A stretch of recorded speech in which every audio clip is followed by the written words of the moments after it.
رہی بات ارد کی تو سورہ زاریات کے مطابق یقین کرنے والوں کے لیے اس ارد میں بہت سی نشانیاں ہیں۔ اب ارد کی ان بہت سی نشانیوں میں سے ایک نشانی ارد سے انسان کا پیدا کیے جانا دی ہے۔ سورہ نوح، اللہ نے تمہیں ارد سے ایک خاص طرح سے نکالا ہے۔ اب میں آپ کو ایک خاص بات بتانے والا ہوں۔ ہماری زمین کا ایک ایلیمنٹ ہے جسے ہم کاربن کہتے ہیں۔ 1.85 بلین ٹن کاربن جو اس وقت بھی اس زمین میں موجود ہے، دیکھنے میں کالا، سیاہ اور ایک جلا ہوا سڑا ہوا عنصر۔ لیکن کاربن وہ عنصر ہے، وہ ایلیمنٹ ہے کہ یہ کسی بھی دوسرے ایلیمنٹ سے زیادہ کمپاؤنڈز بنانے کی اہلیت رکھتا ہے۔ مثلا کاربن کوئلہ بھی بناتی ہے جو کہ ایک کمپاؤنڈ ہے، کاربن ہیرا بھی بناتی ہے کہ جو کہ دوسرا کمپاؤنڈ ہے، اور کاربن سنگ مرمر بھی بناتی ہے کہ جو تیسرا کمپاؤنڈ ہے۔ اب کاربن کے 1 کروڑ کمپاؤنڈز کے متعلق تو ہمیں پتہ ہے کہ وہ بنا سکتی ہے، لیکن اصل تعداد اس سے کہیں زیادہ ہے۔ لیکن یہ کمپاؤنڈز تو بے جان ہے، ان میں کوئی زندگی نہیں ہے، تو پھر میں آپ کو یہ سب کچھ کیوں بتا رہا ہوں؟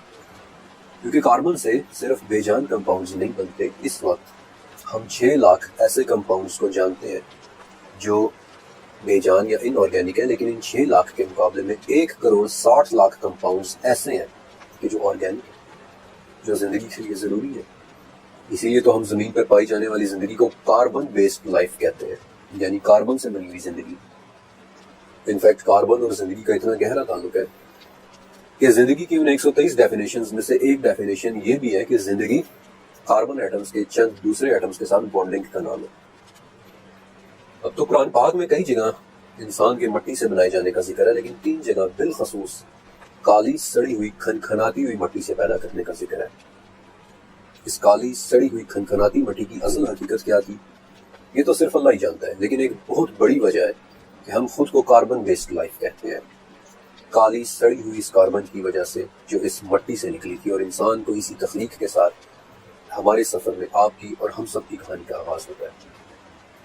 میں اور آپ ہم سب انسان ہیں، اور آج تک جتنے بھی بنی ہوئے انسان گزرے، چاہے وہ بادشاہ تھے یا فقیر، شاعر تھے یا جنگجو، اپنے زمانے کے ہیروز تھے یا ویلن، بڑے سے بڑا دانشور یا کوئی بھی انسان کے جس کے متعلق آپ نے سن رکھا ہے، تاریخ میں جو بھی گزر چکے اور جتنے بھی انسانوں نے ابھی پیدا ہونا ہے، ہم سب ایک ہی انسان کی نسل سے ہیں جنہیں آدم کہا جاتا ہے، جنہیں اللہ تعالیٰ نے مٹی سے تخلیق کیا تھا۔ اور قرآن پاک میں یہ بات کم سے کم 9 مرتبہ بتائی گئی ہے کہ سب سے پہلے انسان ہمارے باپ آدم علیہ السلام کو مٹی سے بنایا گیا تھا۔ لیکن کون تھے یہ آدم؟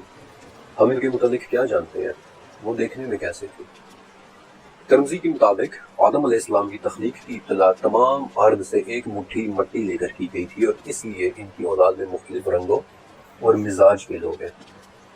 پھر سورہ مومنون کے مطابق اس مٹی کے جوہر یعنی اس کے ایکسٹریکٹ سے، جس کی صحیح حقیقت کیا ہے اللہ ہی بہتر جانتا ہے، آدم کے بننے کی تیاری شروع ہوئی۔ اور پھر سورہ صاد کے مطابق اللہ تعالیٰ نے اپنے ہاتھوں سے مٹی کے جوہر سے آدم علیہ السلام کا جسم تیار کیا، اور پھر مسلم کے مطابق اس جسم کو جب تک چاہا وہیں پڑا رہنے دیا جہاں اسے بنایا تھا۔ اور یہی وہ وقت تھا کہ جب ابلیس اس پتلے کے پاس آتا اور اسے دیکھتا کہ آدم کس طرح سے پیدا کیے جا رہے ہیں۔ انفیکٹ ابن عباس رضی اللہ تعالیٰ عنہ کہتے ہیں کہ وہ پتلا 40 دن تک وہیں پڑا رہا تھا۔ پھر مسلم کی ایک حدیث کے مطابق جب اللہ نے چاہا اس پتلے کو زندہ ہونے کا حکم دے دیا، اور جمعے کے دن عصر سے لے کر رات کے درمیان وہ پتلا ایک زندہ انسان بن گیا۔ جب اس پتلے میں روح پھونکی گئی، جب یہ روح پھونکی گئی تو انہیں چھینک آئی، اور انہوں نے اللہ کے حکم سے الحمدللہ کہا، اور جواب میں اللہ تعالیٰ نے یرحمک اللہ فرمایا۔ وہ روح جہاں جہاں آدم علیہ السلام کے جسم میں سرایت کرتی جا رہی تھی، وہاں وہاں سے مٹی، خون اور گوشت بنتی چلی جا رہی تھی، اور جب روح ناف تک پہنچی تو آدم اپنے جسم کو دیکھ کر خوش ہوئے اور جلدی جلدی اٹھنا چاہا، لیکن اٹھ نہ سکے۔ اور اسی جلدی کا بیان سورہ اسراء میں ہے کہ وَقَانَ الْإِنسَانُ عَجُولًا، یعنی کہ بے شک انسان بڑا ہی جلد باز ہے۔ ابھی وہ روح پیروں تک بھی نہیں پہنچی تھی کہ چلنے کا ارادہ کیا، لیکن چل بھی نہ سکے، اور دعا کرنے لگے کہ اے اللہ رات سے پہلے پہلے مجھے روح عطا کر دے۔ اس سے پہلے کہ میں آپ کو آدم علیہ السلام اور ان کی دنیا کے متعلق مزید بتاؤں، ایک بہت ہی اہم سوال کہ یہ روح کیا تھی، یا پھر روح ہوتی کیا ہے۔ میں نے، آپ نے، تقریباً ہم سب نے بچپن سے ایک ایکسپیریمنٹ کے بارے میں سن رکھا ہے، ایک تجربے کے بارے میں، کہ کسی سائنسدان نے ایک مرتے ہوئے آدمی پر تجربہ کیا، اور اس کی زندگی اور موت کے بعد کے وزن میں، یعنی اس کے جسم کے وزن میں 21 گرام کا فرق تھا۔ لہٰذا انہوں نے یہ نتیجہ نکالا کہ روح کا وزن 21 گرام ہوتا ہے۔ اب یہ تجربہ ہوا تو ضرور تھا، لیکن اسے 1901 میں ڈنکن میکڈوگل نے کیا تھا، آج سے 120 سال پہلے، اور یہ تجربہ آج کے سائنٹیفک میرٹس پر پورا نہیں اترتا۔ تو پھر کیا ہے یہ روح؟ روح کا ذکر بہت سے مذہبی اور فلسافیکل معاشروں میں اس طرح سے ملتا ہے کہ وہ کسی بھی زندہ چیز کی ایک ایسنس ہوتی ہے۔ گریکس یعنی کہ یونانی سے سائیکی کہتے تھے، جس کا مطلب ہے سانس یا پھونک۔ اسی طرح لیٹن زبان میں اس کا نام اینیما تھا، بلکہ دراصل یہی لفظ اینیما آج کے لفظ اینیمیشنز کا مواخذ بھی ہے، جس میں کمپیوٹر سے بنے کسی کریکٹر کو اینیمیٹ کیا جاتا ہے، اسے حرکت دی جاتی ہے، ایک طرح سے اس میں روح ڈالی جاتی ہے۔ یہودی اور عیسائی کہتے ہیں کہ یہ ایک نظر نہ آنے والی کوئی چیز ہے کہ جسے شعور دیا گیا ہے، اور ویسے تو تمام جانداروں میں روح ہوتی ہے، لیکن صرف انسانی روح ایسی ہے کہ جو ہمیشہ کی زندگی پا سکتی ہے۔ جبکہ ہندو اور جینزم کے لوگ کہتے ہیں کہ بیکٹیریا سے لے کر ویل تک ہر جاندار میں روح یا آتما ہوتی ہے۔ 1037 میں یعنی 1037 عیسوی میں ابن سینا ہمدان کی ایک جیل میں تھے، اور وہاں انہوں نے ایک اور ایکسپیریمنٹ کیا تھا جسے دا فلوٹنگ مین ایکسپیریمنٹ یا پھر تیرتے ہوئے انسان والا تجربہ کہتے ہیں۔ ابن سینا کہتے ہیں کہ تصور کریں، امیجن کریں کہ ایک شخص ہوا میں تیر رہا ہے، سسپینڈڈ ہے، اس کے گرد کچھ بھی نہیں ہے، اور نہ ہی اس کے جسم کا کوئی حصہ کسی شے کو چھو رہا ہے، ٹچ کر رہا ہے۔ اس کے جسم کی تمام سینسز اس وقت ڈس کنیکٹڈ ہوئی پڑی ہیں، اسے اپنے ہاتھ، ٹانگ یا جسم کے کسی حصے کا کوئی آئیڈیا نہیں ہوگا، لیکن اس سب کے باوجود اسے اپنے ہونے کا احساس ضرور ہوگا، اسے یہ ضرور پتا ہوگا کہ وہ ایگزسٹ کرتا ہے۔ اور یہاں سے ابن سینا یہ نتیجہ نکالتے ہیں کہ اپنے ہونے کا احساس ہی روح ہے، کہ جو کسی بھی جسمانی ضرورت سے مبرہ ہے۔ ابن سینا کے اس تھاٹ ایکسپیریمنٹ کو بڑی شہرت ملی تھی، اور ان کے نظریات کو 15ویں صدی کے پھر فرینچ فلاسفرز نے آگے بڑھایا تھا، لیکن روح کا کانسیپٹ ابن سینا سے کہیں زیادہ پرانا ہے۔ 3000 سال پرانے کتابوں میں بھی اس کا ذکر ہے، مثلا ترکی سے ملا 2800 ایئرز اولڈ ایک کتبہ جسے کتم اسٹیلے کہتے ہیں، اس پر لکھا تھا کہ یہ کتبہ میری روح کی خوشی کے لیے ہے۔ ارسطو نے بھی اس سوال پر غور کیا تھا کہ روح کیا ہوتی ہے، اور اس کے مطابق روح وہ مادہ ہے جو یہ ڈیسائیڈ کرتا ہے کہ ہم اپنی زندگی کیسے جئیں گے۔ ارسطو کے مطابق ہر زندہ چیز میں روح ہوتی ہے، یہاں تک کہ پودوں اور درختوں میں بھی، لیکن وہ یہ کہتا ہے کہ پودوں اور درختوں کی روح صرف افزائش نسل کے متعلق سوچتی ہے۔ جانوروں کی روح، جانوروں میں بھی روح ہوتی ہے، لیکن وہ صرف نقل و حرکت یعنی موومنٹس کے بارے میں سوچتی ہے۔ ارسطوٹل کہتا ہے کہ صرف انسانی روح وہ روح ہے کہ جو اس سب سے بڑھ کر یعنی صحیح اور غلط کا شعور رکھتی ہے۔ اب مجھے ذاتی طور پر ارسطوٹل کی یہ بات اس لیے لاجیکل اور اچھی لگی کیونکہ اسے سلسلہ تو صحیحہ کی ایک حدیث کنفرم کرتی ہے۔ ایک مرتبہ صحابہ کرام نے آپ صلی اللہ علیہ وسلم سے پوچھا کہ یا رسول اللہ صلی اللہ علیہ وسلم، کیا ہمارے لیے چوپایوں کے ساتھ نیکی میں بھی کوئی اجر ہے؟ اس پر آپ صلی اللہ علیہ وسلم نے فرمایا تھا کہ تمہارے لیے ہر ذی روح میں اجر ہے، یعنی کہ جانوروں میں بھی روح ہوتی ہے۔ پھر ایک دوسری حدیث ابن عباس رضی اللہ تعالیٰ عنہ سے مروی ہے کہ آپ صلی اللہ علیہ وسلم نے مرغیوں کے حوالے سے فرمایا تھا کہ کوئی بھی وہ چیز جس میں روح ہو اسے تکلیف کا نشانہ نہ بناؤ۔ اب یہ دونوں احادیث، یہ دونوں روایات اس بات کو سپورٹ کرتی ہیں کہ ہر زندگی کے پیچھے ایک روح ہے، وہ سانس جو زندہ چیز میں پھونکا جاتا ہے۔ لیکن انسان کی روح کو زندگی کے ساتھ ساتھ ایک بہت ہی خاص چیز بھی دی گئی تھی، نفس۔ نفس ہی وہ چیز ہے کہ جو ہم سے تقاضے کرتا ہے۔ نفس کے متعلق قرآن و حدیث میں اس قدر ڈیٹیلز موجود ہیں کہ شاید اس کے لیے علیحدہ سے پورا ایک چیپٹر لکھنا پڑتا، اس لیے فی الوقت میں نفس کا صرف اتنا ہی ذکر کروں گا کہ ایک آدمی بہت ڈرا ہوا آپ صلی اللہ علیہ وسلم کے پاس آیا اور کہا کہ یا رسول اللہ صلی اللہ علیہ وسلم، میرے نفس میں بعض ایسی باتیں آ جاتی ہیں کہ میں ان کے متعلق سوچنے کے بجائے آسمان سے گر جانا زیادہ پسند کرتا ہوں۔ تو آپ صلی اللہ علیہ وسلم نے اسے تسلی دیتے ہوئے کہا کہ یہی تو ایمان ہے۔ نفس انسان کو ملی ایک بہت ہی طاقتور اور ایک بہت ہی خطرناک ابیلٹی ہے، ایک خاصیت ہے۔ البتہ روح قرآن پاک کے مطابق 5 سٹیجز سے گزرتی ہے۔ پہلی سٹیج سورہ اعراف میں ہے، وہ سٹیج کہ جو ہماری روح نے عالم ارواح میں گزاری تھی، جہاں ہم نے اللہ تعالیٰ سے ایک عہد بھی کیا تھا کہ ہم گواہی دیتے ہیں آپ ہی ہمارے رب ہیں، وہ عظیم عہد جس کا نام بھی سورہ اعراف میں ہے، عہد الست۔ دوسری سٹیج سورہ سجدہ میں ہے، وہ سٹیج جو ہماری روح نے ہماری ماں کے پیٹ میں گزاری، جہاں پہلی مرتبہ وہ ہمارے جسم میں پھونک دی گئی تھی۔ آپ صلی اللہ علیہ وسلم نے فرمایا کہ ہر شخص اپنی ماں کے پیٹ میں 40 دن تک نطفے کی شکل میں رہتا ہے، پھر اتنے ہی دن علقہ یعنی جمے ہوئے خون کی شکل میں، اور پھر اتنے ہی دن مضغہ یعنی گوشت کے لوتھڑے کی شکل میں، اور پھر اللہ کے حکم سے ایک فرشتہ آ کر اس کے اندر اس کی روح پھونک دیتا ہے، اور اسی وقت اللہ کے حکم سے اس روح کے لیے 4 چیزیں لکھ دی جاتی ہیں: اس کا عمل، اس کا رزق، اس کی موت، اور اس کا نیک یا بدبخت ہونا۔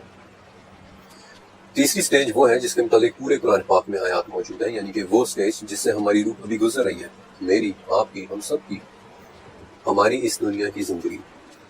چوتھی سٹیج سورہ مومنون میں ہے کہ جب ہمارے جسم کو موت آ جائے گی، ایک برزخی زندگی، ایک انتظار جہاں سے ہماری روح کی واپسی ناممکن ہے۔ ہماری جسم سے روح نکلنے کے واقعات بڑے حیران کن ہیں۔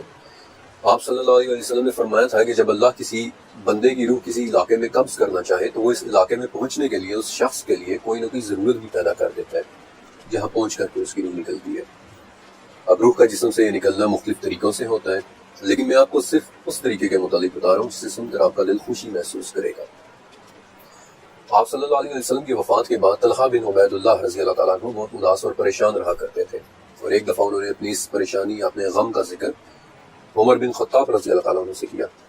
طلحہ کہتے ہیں کہ میں نے آپ صلی اللہ علیہ وسلم کو ایک بار کہتے سنا تھا کہ میں ایک ایسا کلمہ جانتا ہوں کہ اگر کوئی شخص اس کلمے کو موت کے وقت پڑھ لے تو اس کی روح اس کے جسم سے نکلتے ہی رحمت اور سکون میں چلی جائے گی، لیکن افسوس کہ میں آپ صلی اللہ علیہ وسلم سے وہ کلمہ نہیں بول سکا، اور یہ وہ وجہ ہے عمر کہ جس نے مجھے غمزدہ کیے رکھا ہے۔ اس پر حضرت عمر بن خطاب رضی اللہ تعالیٰ عنہ نے کہا تھا کہ میں جانتا ہوں کہ وہ کلمہ کون سا ہے۔ وہ کلمہ ہے کہ جسے نبی صلی اللہ علیہ وسلم نے اپنے چچا ابو طالب کو پیش کیا تھا، لا الہ الا اللہ۔ انفیکٹ آپ صلی اللہ علیہ وسلم نے فرمایا تھا کہ اپنے مردوں کو لا الہ الا اللہ کی تلقین کیا کرو، کیونکہ اس کی وجہ سے مومن کی روح پسینے کا قطرہ ٹپکنے کی طرح نرمی سے نکل جاتی ہے، اور روح کے اس طرح نکلنے پر سورہ فجر میں ایک بہت ہی پیاری آیت ہے کہ اے اطمینان والی روح، اپنے رب کے پاس اس طرح لوٹ چل کہ تم اس سے راضی اور وہ تجھ سے راضی۔ اس طرح نیک روح کو نکالنے والے فرشتے بار بار اسے کہتے ہیں کہ اے پاک روح باہر آ، تو تعریف کے قابل ہے، تجھے سکون اور خوشبو کی خوشخبری ہو، تیرا رب تجھ سے ناراض نہیں ہے۔ وہ فرشتے یہ باتیں بار بار کہتے ہیں یہاں تک کہ وہ روح باہر آ جاتی ہے اور پھر اسے آسمان کی طرف لے جایا جاتا ہے۔ ابو سلمہ رضی اللہ تعالیٰ عنہ کی وفات کے وقت ان کی آنکھیں اوپر اٹھ چکی تھی۔ آپ صلی اللہ علیہ وسلم تشریف لائے، ان کی آنکھوں کو بند کیا اور فرمایا کہ جب روح جسم سے نکالی جاتی ہے تو انسان کی نظر اسی روح کے پیچھے جاتی ہے۔ آپ صلی اللہ علیہ وسلم نے یہ بھی فرمایا تھا کہ مومن کی روح ایک پرندہ ہوتی ہے کہ جو جنت کی درختوں سے کھاتی رہتی ہے، یہاں تک کہ جس دن اللہ نے اسے اٹھانا ہوگا وہ اس کی روح کو اس کے جسم میں لوٹا دے گا۔ بلکہ اسی حوالے سے ایک اور بڑی پیاری حدیث بھی ہے جہاں ام ہانی کہتی ہے کہ میں نے آپ صلی اللہ علیہ وسلم سے پوچھا یا رسول اللہ، جب ہم مر جائیں گے تو کیا ہم ایک دوسرے سے ملیں گے، کیا ہم ایک دوسرے کو دیکھیں گے؟ اس پر آپ صلی اللہ علیہ وسلم نے جواب دیا کہ تمام روحوں کو پرندوں کی شکل دے دی جاتی ہے، وہ درختوں سے کھاتی رہتی ہیں اور قیامت کے دن ہر روح دوبارہ اپنے جسم میں داخل ہو جائے گی۔ لیکن آپ صلی اللہ علیہ وسلم نے یہ بھی فرمایا تھا کہ روح اس وقت تک درمیان میں معلق بھی رہتی ہے کہ اگر اس پر کوئی قرض باقی ہو تو، اور پھر شروع ہوتی ہے ہماری روح کے سفر کی آخری سٹیج، ایک ہمیشہ کی زندگی۔ قرآن پاک میں ہماری روح کا 2 مرتبہ اس کے نام سے ذکر ہے، جن میں سے ایک بار سورہ زمر میں ہے کہ اللہ روحوں کو ان کی نیند کے وقت قبض کر لیتا ہے، پھر جن روحوں پر موت کا حکم لگ چکا ہوتا ہے انہیں اپنے پاس روک لیتا ہے اور باقی روحوں کو چھوڑ دیتا ہے۔ اب ہماری روحیں نیند کے دوران ہمارا جسم چھوڑ کر کیسے چلی جاتی ہیں، یہ فی الوقت ایک راز ہے، بالکل ویسے ہی جیسے عمرو بن عاص رضی اللہ تعالیٰ عنہ سے مروی وہ حدیث کہ جہاں آپ صلی اللہ علیہ وآلہ وسلم نے فرمایا تھا کہ مومنوں کی روحیں ایک دن اور رات کے فاصلے پر جا کر دوسری روح سے ملتی ہے، چاہے انہوں نے ایک دوسرے کو دیکھا بھی نہ ہو۔ رات کو ہماری روحیں جسموں سے کیسے نکل جاتی ہیں، یہ کیسے سفر کرتی ہے، ہم شاید اس بارے میں کبھی بھی نہ جان سکیں۔ روح کے متعلق ہم تقریباً کچھ بھی نہیں جانتے، لیکن اس کے بارے میں تجسس طویل زمانے سے انسان کے اندر ہے۔ عبداللہ بن مسعود رضی اللہ تعالیٰ عنہ کہتے ہیں کہ ایک بار میں آپ صلی اللہ علیہ وسلم کے ساتھ تھا اور ہم مدینہ کے کھنڈرات میں چل رہے تھے۔ آپ صلی اللہ علیہ وسلم کے ہاتھ میں سہارے کے لیے کھجور کی ایک چھڑی تھی، تو کچھ یہودی ہمارے قریب سے گزرے۔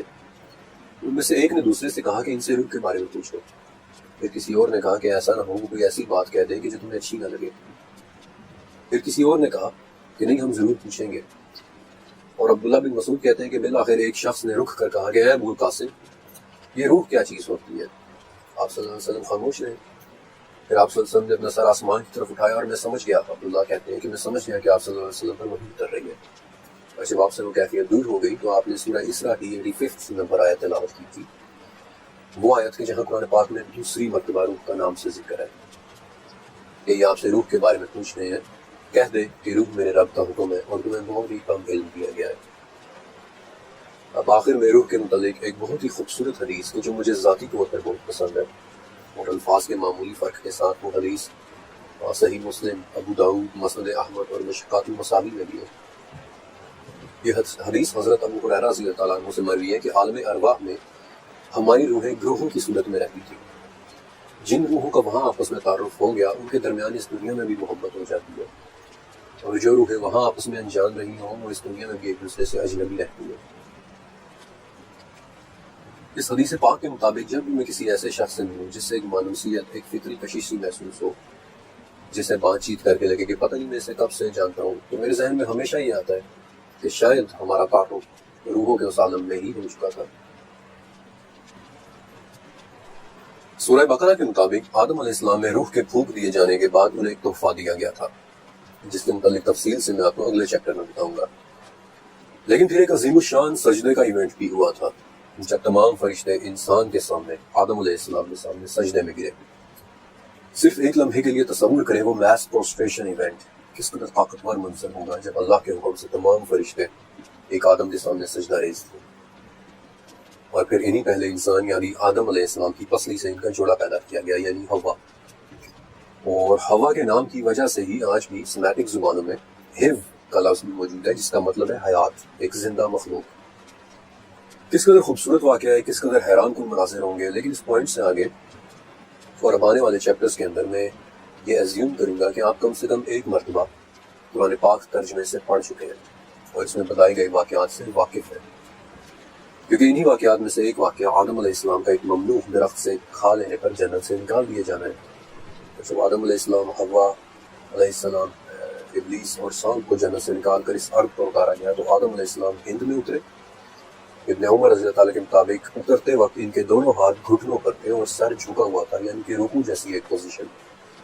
حضرت حوا علیہ السلام جدہ میں اترے، ابلیس بصرہ سے چند میل کے فاصلے پر اترا، اور ابن عمر رضی اللہ تعالیٰ عنہ کے مطابق اس وقت وہ انگلیوں میں انگلیاں ڈالے آسمان کی طرف دیکھے جا رہا تھا، اور سام کو اصفہان میں اتارا گیا. ابو ذر غفاری رضی اللہ تعالیٰ عنہ نے ایک مرتبہ آپ صلی اللہ علیہ وسلم سے پوچھا کہ کیا آدم نبی تھے؟ آپ صلی اللہ علیہ وسلم نے فرمایا کہ ہاں، نبی بھی تھے اور رسول بھی. آدم علیہ السلام دیکھنے میں کیسے تھے؟ اس کے متعلق ابن ابی حاتم میں آپ صلی اللہ علیہ وسلم کی ایک حدیث ہے کہ اللہ تعالیٰ نے آدم علیہ السلام کو گندمی رنگت اور کھجور کی طرح لمبے قد یا پھر 60 ہاتھ اونچا اور زیادہ بالوں والا بنایا تھا. اور جب انہوں نے اس ممنوع درخت سے کھا لیا اور چھپانے کی چیز ظاہر ہو گئی تو خود کو جنت کے پتوں سے چھپانے لگے اور شرم کے مارے ادھر ادھر بھاگنے لگے. لیکن تب ان کے بال ایک درخت میں الجھ گئے. المستدرک للحاکم میں آدم علیہ السلام کی شکل و صورت کے حوالے سے ایک واقعہ درج ہے. یہ خوبصورت واقعہ امام بہقی کی دلائل النبوہ میں بھی ہے اور اس کی سندیں بھی مضبوط ہے. ویسے تو یہ واقعہ میں آپ کو آدم علیہ السلام کی شکل و صورت کے اعتبار سے سنانا چاہتا تھا، لیکن یہ اس قدر خوبصورت واقعہ ہے کہ میں اسے پورے کا پورا آپ کے ساتھ شیئر کروں گا. ہشام بن عاص اموی رضی اللہ تعالیٰ عنہ کہتے ہیں کہ ایک مرتبہ میں اور ایک شخص رومن بادشاہ کو اسلام کی دعوت دینے کے لیے دمشق گئے، اور پھر اس واقعے میں ان کے اور بادشاہ کے درمیان ایک طویل مکالمہ درج ہے. لیکن اس کے بعد وہ کہتے ہیں کہ ہمیں چند کپڑوں پر بنی ہوئی کچھ تصویریں دکھائی گئی، جن میں سے ایک کپڑے پر ایک بہت خوبصورت چہرے کی تصویر بنی تھی کہ جو ہو بہو ہمارے نبی حضرت محمد صلی اللہ علیہ وسلم کے چہرے جیسا تھا. ہم سے پوچھا گیا کہ کیا تم انہیں پہچانتے ہو؟ ہم نے کہا کہ ہاں، یہ ہمارے نبی ہیں. اور یہ کہہ کر ہماری آنکھوں سے آنسو نکل آئے کیونکہ ہمیں اپنی نبی کی یاد آ گئی تھی. تو بادشاہ جو اس وقت تک کھڑا دیکھ رہا تھا وہ بیٹھ گیا اور ہم سے دوبارہ پوچھا کہ کیا یہ واقعی تمہارے نبی کی شکل ہے؟ ہم نے کہا کہ ہاں، یہی ہمارے نبی کا چہرہ ہے. ہشام کہتے ہیں کہ اس کے بعد ہمیں اس گھر میں چند مزید تصاویر دکھائی گئی کہ جو ریشمی کپڑوں پر بنی ہوئی تھی، اور وہ سبھی انبیاء کی تصویریں تھیں. ان میں سے کالے ریشمی کپڑے پر بڑی بڑی آنکھوں والے ایک شخص کی تصویر تھی. ان کے جسم پر بال بھی تھے، داڑھی بھی بڑی لمبی اور گھنی تھی، اور سر کے بال 2 حصوں میں بہت خوبصورت طریقے سے لمبے لمبے اور تقسیم تھے. اور وہ تصویر بیسکلی حضرت آدم علیہ السلام کی تھی. ہشام رضی اللہ عنہ کہتے ہیں کہ چونکہ ہم نے اپنے نبی صلی اللہ علیہ وسلم کی صورت کو بالکل ٹھیک اور درست پایا تھا حقیقت کے مطابق، تو ہمیں یہ یقین ہو گیا کہ تمام انبیاء کی یہ تصاویریں بالکل حقیقی ہیں. تو ہم نے بادشاہ سے پوچھا کہ آپ کے پاس یہ تصویریں کہاں سے آئیں؟ تو ہمیں بتایا گیا کہ آدم علیہ السلام نے اللہ رب العزت سے دعا کی تھی کہ ان کی اولاد میں سے جو انبیاء ہیں ان سب کو دکھایا جائے. تو آدم علیہ السلام پر ان کی اولاد میں سے انبیاء کی صورتیں نازل ہوئی تھی جو آدم کے اس خزانے میں تھیں جو سورج غروب ہونے کی جگہ محفوظ تھا، جہاں سے ذوالقرنین نے انہیں لے لیا اور حضرت دانیال علیہ السلام کو لے لیا. پھر بادشاہ کہنے لگا کہ میں تو اسی پر خوش ہوں کہ اپنی بادشاہت کو چھوڑ دوں. اگر میں غلام ہوتا تو میں تمہارے ہاتھوں بک جاتا اور تمہاری غلامی میں ہی پوری زندگی بسر کر دیتا. اور پھر بادشاہ نے بہت سے تحفے دے کر ہمیں رخصت کیا. اور جب ہم نے یہ واقعہ واقعہ خلیفۃ المسلمین حضرت ابوبکر صدیق رضی اللہ تعالیٰ عنہ کے سامنے رکھا تو ابوبکر بہت روئے اور کہنے لگے کہ اگر تم اس کے ساتھ اللہ کی توفیق پاتے تو واقعی ایسا کر گزرتا۔ آپ کو یاد ہے کہ میں نے بالکل پہلے چیپٹر میں آپ کو بتایا تھا کہ اس پروجیکٹ کے لیے مجھے دنیا بھر سے مختلف کلچرز کو اسٹڈی کرنا پڑا، اور میں نے آپ کو یہ بھی بتایا تھا کہ یوں لگتا ہے کہ ہر کلچر میں انسان کے لیے اوریجنلی ایک ہی جیسا پیغام بھیجا گیا تھا۔ ہاں، اسے لانے والے پیغامبر مختلف تھے، وہ پیغامبر مختلف عہد اور ادوار میں آئے، لیکن پیغام ہمیشہ ایک ہی تھا، اور اس پیغام کو بھیجنے والا بھی ایک ہی تھا۔ اسی لیے انسان کی تخلیق کے حوالے سے بھی دنیا کی کسی بڑی یا پرانی مائتھولوجی کی بات کریں تو اس میں انسان کے مٹی سے تخلیق ہونے کی بات ملتی ہے۔ مثلاً جیسے بھی میں نے آپ کے سامنے اسلام کی تعلیمات رکھی کہ کیسے پہلے انسان یعنی آدم کو مٹی سے بنایا گیا تھا، ویسے ہی اب میں آپ کے سامنے پوری دنیا کے ہر بر اعظم سے 32 مختلف کلچرز کے نام رکھنے والا ہوں، اور آپ دیکھیں گے کہ کیسے شروع سے آخر تک ہمیشہ پیغام ایک ہی جگہ سے آ رہا تھا۔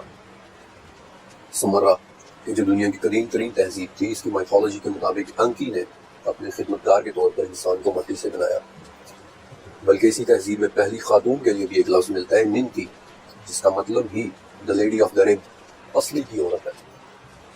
ایجپشنز کے جو اپنے دور کی ایک بہت ایڈوانسڈ سویلائزیشن تھے، ان کے مطابق خدا خنوم نے انسان کو مٹی سے بنایا۔ گریکس کے جو فلسفے کے ماہر تھے، وہاں پوروڈورس کی لائبریری کے مطابق پرومیتھیس نے انسان کو مٹی اور پانی سے بنایا۔ زرتشت جو دنیا کے قدیم ترین مذاہب میں سے ایک ہے، اس کے مطابق آہورا مزدا نے انسان کو مٹی سے بنایا۔ چائنیز مائتھولوجی جو ان تمام تہذیبوں سے بالکل ہٹ کر تھی، اس میں بھی نوا نامی خدا نے انسان کو مٹی سے بنایا، اس میں جان پھونکی اور اسے اولاد پیدا کرنے کی صلاحیت دی۔ بیبلونینز جو سومیرینز یعنی سمرا والوں کے بعد سب سے پرانی تہذیب تھی، ان کی تختیوں میں بھی لکھا ہے کہ ننر سانگ نامی خدا نے انسان کی تخلیق مٹی سے کی۔ ان سب تہذیبوں سے ہزاروں میل دور تھائی لینڈ کے لاؤشین مذہب کے مطابق بھی انسان کی تخلیق مٹی سے ہوئی۔ ہوائی جیسے دور دراز کے جزائر جن کا ان تمام علاقوں سے کوئی زمینی رابطہ نہیں، وہاں پر بھی نہ صرف پہلے انسان کے گارے سے بننے کا کانسیپٹ ہے، بلکہ یہاں تک بھی ہے کہ اس انسان کا کاؤنٹر پارٹ یعنی اس کی خاتون اس کے پہلو یعنی پسلی سے نکلی تھی۔ ویسٹ افریقہ کے جہاں آج آپ کو سینکڑوں طرح کے مذاہب نظر آئیں گے، وہاں پر بھی اوباتالا نامی ایک خدا کا کانسیپٹ ہے کہ جس نے انسان کو مٹی سے بنایا تھا۔ ایون کہ نیوزی لینڈ جو آج بھی دنیا کے سب سے کم ایکسپلور کیے گئے ممالک میں سے ایک ہے، وہاں پر بھی مقامی لوگ ایک داستان سناتے ہیں کہ کیسے پہلے انسان کی تخلیق مٹی سے ہوئی اور پھر اس میں روح ڈالی گئی۔ آپ سب نے انکاز یا مایانز کے بارے میں سنا ہوگا، یہ میکسیکو کی ایک خونخوار لیکن ایک جینیس تہذیب تھی۔ ان کے ہاں بھی ویراکوچا نامی ایک خدا نے انسان کو مٹی سے بنایا۔ یورپ کی نورس مائتھولوجی دنیا کی سب سے بڑی اور ڈیٹیلڈ مائتھولوجیز میں سے ایک ہے، اور ناروے کے آسمان میں رات کو نظر آنے والی ڈارک گرین اورورا لائٹس کے ساتھ اپنی محبت کی وجہ سے میں نے اس مائتھولوجی کو بہت گہرائی سے اسٹڈی کیا ہے۔ وہاں بھی خدا کے ہاتھوں نرم مٹی سے پیدا ہونے والے ایک انسان کا ذکر ملتا ہے کہ جو پہلا انسان تھا۔ پھر کورین سنگٹ یا امریکہ کے ریڈ انڈینز، ایون کہ گوئٹے مالا اور میکسیکو، ان سب کے ہاں بھی یہی کانسیپٹ ہے کہ خدا نے زمین کو بنایا، پھر زمین کی مٹی سے انسان کو بنایا، پھر اسے سوکھنے دیا، اور پھر اس سے وہ پہلا انسان بنایا جسے وہ کیخے کہتے ہیں۔ منگولیا اور سینٹرل ایشیا میں بھی یہی کانسیپٹ ہے کہ الگان نے پہلے انسان کو مٹی سے بنایا تھا۔ نائجیریا کے آئیجا کلچرز، جاپان کے ہوکائیڈو جزائر، کانگو کے ایفے قبائل، میڈغاسکر کے مالاگاسی قبائل، یہ سب کے سبھی اس واقعے کو اپنے اپنے انداز میں بتاتے ہیں کہ کیسے خدا نے مٹی کے ایک پتلے میں پھونک ماری اور اس سے ایک زندہ انسان بنا۔ صرف انڈیا ہی کے اندر 3 آئیڈیالوجیز ایسی ہیں کہ کیسے خدا کو مٹی پہنچائی گئی جس سے اس نے انسان بنایا۔ بولیویا اور پیرو کے ایمارن قبائل، سائبیریا یعنی رشیا جیسے دنیا کے دور دراز کے کونے، مالی کے ڈوگونز، یہ قبیلہ ہے مالی کا، افریقہ سینٹرل افریقہ میں، بورنیو انڈونیشیا کے جزائر، الاسکا کے مقامی لوگ۔ اپنی اس ریسرچ کے دوران مجھے دنیا کا کوئی ایسا کونا نہیں ملا جہاں وہ اپنی زبان میں ایک ہی خدا کے پہلے انسان کو مٹی سے بنا کر اس میں روح پھونکنے کا کانسیپٹ نہ بتاتے ہیں۔ آپ اس کا مطلب جانتے ہیں؟ یہ سب میں آپ کو کیوں بتا رہا ہوں؟ کیونکہ سب کا ایک ہی مطلب ہے کہ ایک ہی پیغام تھا، پیغام لانے والے کئی تھے، وہ اس دنیا کا کوئی ایسا کونا یا کوئی ایسا دور نہیں تھا جہاں وہ پیغام لانے والے بھیجے نہ گئے، اور اس پیغام کو بھیجنے والی وہ ایک ہی ذات کون تھی؟ قل هو اللہ احد، کہہ دو کہ اللہ ایک ہی ہے۔